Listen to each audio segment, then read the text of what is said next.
गाँव नहीं जगन्नाथ मंदिर हेले हेउछि रथयात्रा अन्य गाँव भारे बुहा होई आसुछंती जगन्नाथ आउ एकचकिया रथरे हेउछि रथयात्रा। एही नियारा रथयात्रा देखिबा पई श्रद्धालुंक नाही नथिबा भिड़।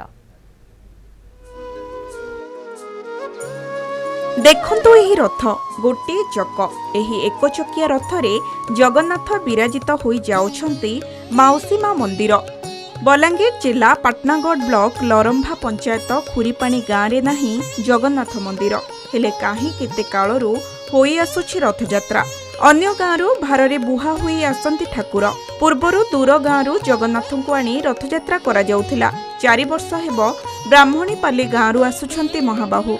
आध्यात्मिक परिवेश रे ग्रामवासी जगन्नाथ को भारे बोही आणुथिबा बेले खुरीपाणी गाँव प्रति दुआरे कलश बसाई स्वागत करा जाइथाय।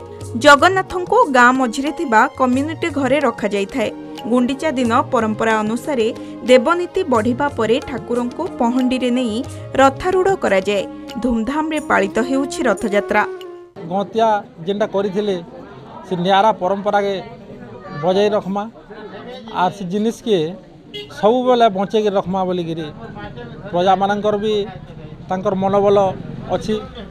एणु करी से एक चकिया रथ के महाप्रभुंकर आशीर्वाद एवं एक चकिया रथ के बचे गिरी परंपरा चालू आमके 3 दिन तामने औषध लागसी जे हमर गाँव रे एते तारीख के अमका दिन जेन दिन गुटे फीस करतेमु से दिन रथ हेबा बोली बहुत खुशी लागसी।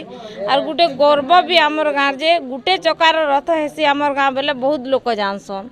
एबे यूट्यूब रे देखुचन बेले केनो के आनगो तमे बेले आमे खुरी पानी रो चकाटा बनौछन जामकाट रे बनौछु आज्ञा आर चका होचे 40 इंच चौड़ा और फुटे मोटा और तार फेरम बनुचे बीजा काट रे और तार मेरा माने जेंडा दउछु धरा काट रे बनौछु। रथयात्रा पालनर दिनक परे पुणी भाररे ग्रामवासी ठाकुरों को नहीं जाते। गोटे चकरे रथ हेबा और अन्य गाँव जगन्नाथ आसीबा परंपरा आज भी बलपत्तर रही। एकचकिया रथ प्राय मासे पूर्वरु बढ़ई तैयारी करुथिबा बेले ग्रामवासी सहयोग करिथांती। तत्कालीन समय तालपाली और खुरीपाणी रे थिले जणे गौंतिया। खुरीपाणी रे गुंडीचा यात्रा और तालपाली रे बाहुड़ा यात्रा अनुष्ठित हेउथिला। तालपाली जगन्नाथ भाररे आसुथिले आउ रथयात्रा हेउथिला। परे तालपाली दूर हेबारु घुमेर और गड़िया जोग गाँव जगन्नाथ आसी रथयात्रा हेउथिला। खुरीपाणी रथयात्रा पाई कौनसी निर्दिष्ट तिथि नाही। तेबे आषाढ़ शुक्ल पक्ष द्वितीया ठारू दशमी मध्यरे ग्रामवासी दिन धार्य करी रथयात्रा करिथांते।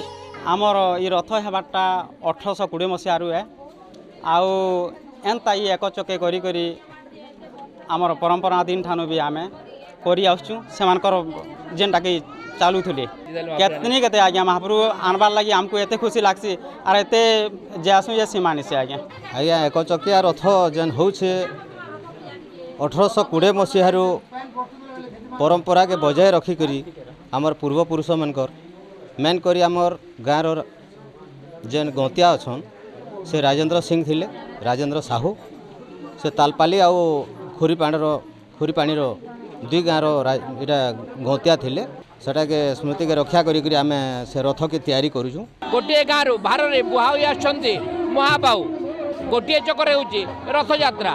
रथयात्रा देखिबा पई अंचल हजार हजार श्रद्धालुंक समागम देखा मिली। पाटनागढ़ खुरीपाणी सुधाकर दास कलिंग टीवी।